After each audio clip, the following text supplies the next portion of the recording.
It's like 6:40 in the early morning. You are sitting at the airport gate, boarding pass folded in your pocket.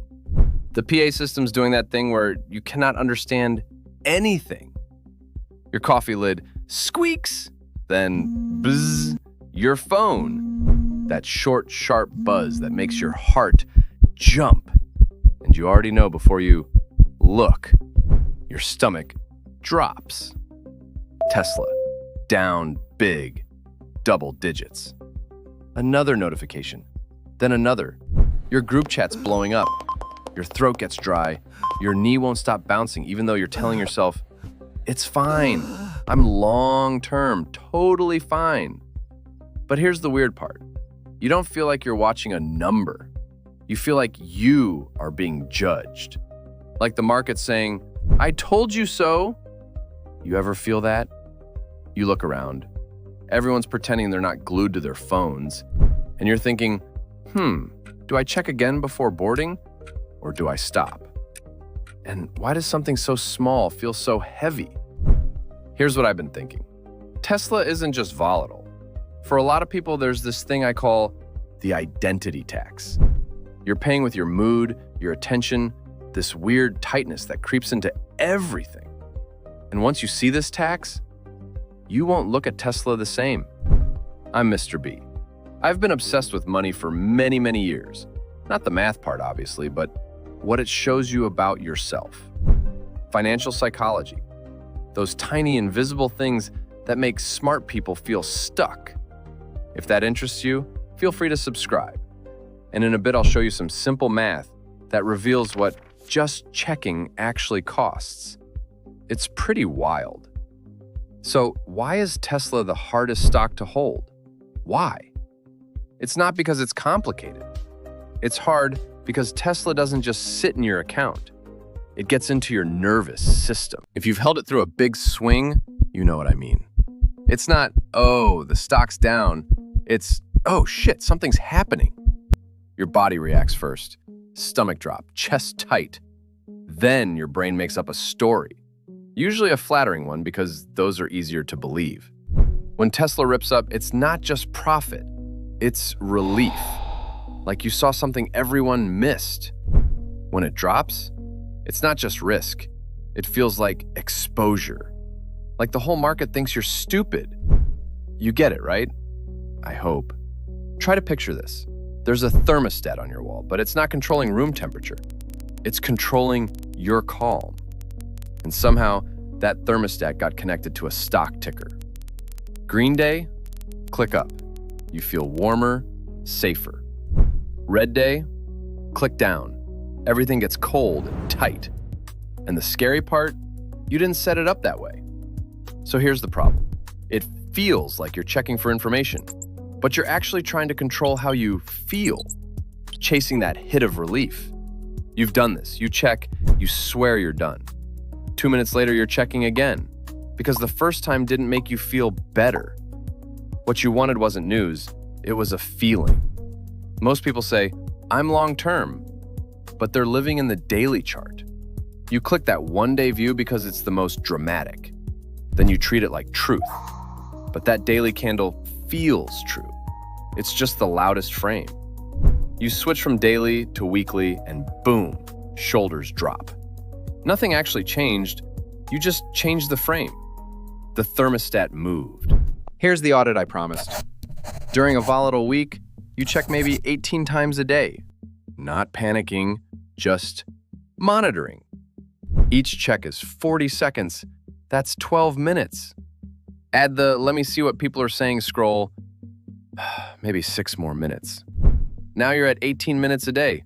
You're thinking, that's not bad, but your attention is already gone. But multiply it, times 30 days. That's 540 minutes. 9 hours a month. An entire workday just gone.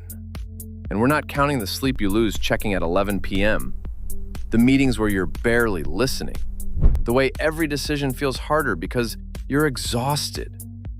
Your brain is slower and the day feels heavier. You think you're reacting to a 10% drop, but you're giving away 9 hours of your life every month. That's the identity tax on your receipt, and it hurts to see. Because attention isn't neutral. When something captures your attention, your identity follows. What you track becomes who you are. And Tesla has this extra layer. It's not just a company, it's a symbol, a tribal thing.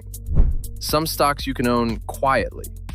Tesla, the second you mention it, the room splits. Eye roll, smirk, oh, you're one of those people. Or the nod, like you found your tribe. You felt that energy, right? When what you own is that visible, the stock stops being an investment.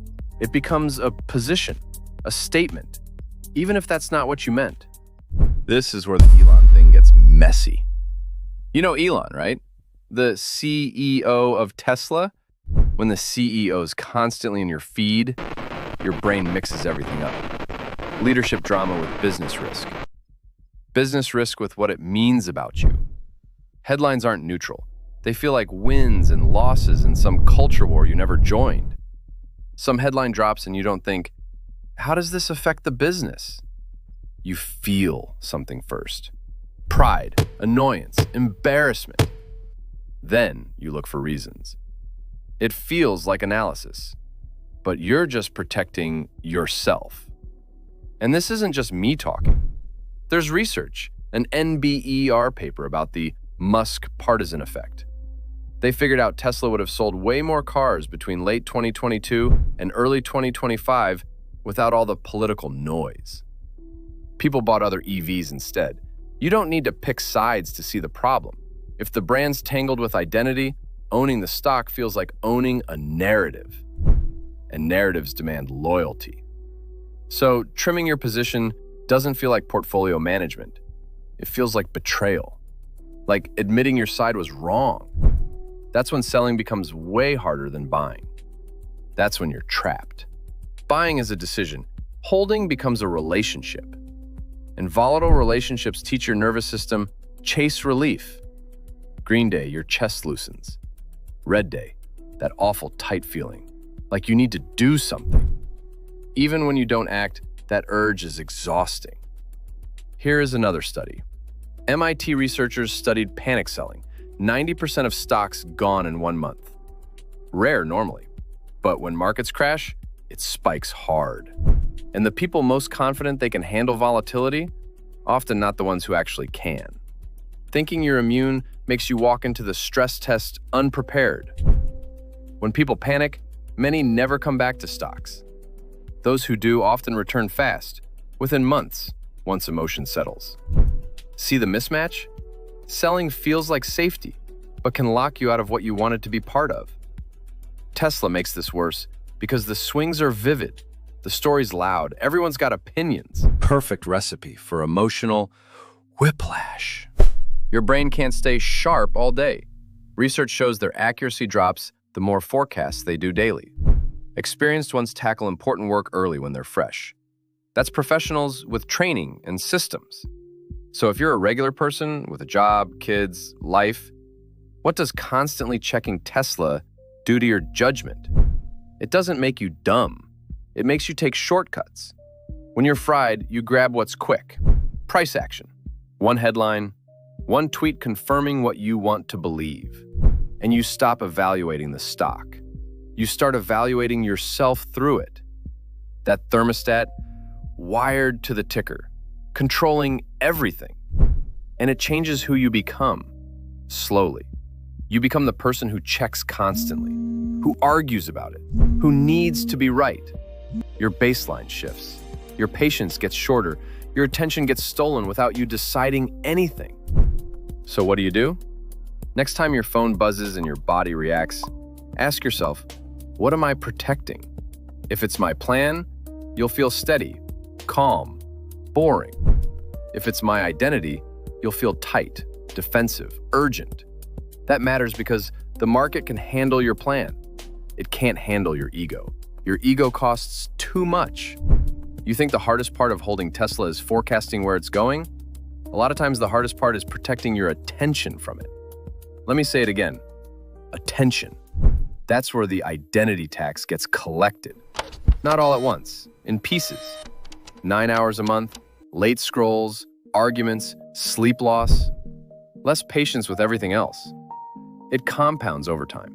If you hold Tesla and it feels heavy, your bill probably includes mood swings you didn't authorize, hours you didn't budget, social friction you didn't want, and an exit that feels way heavier than it should.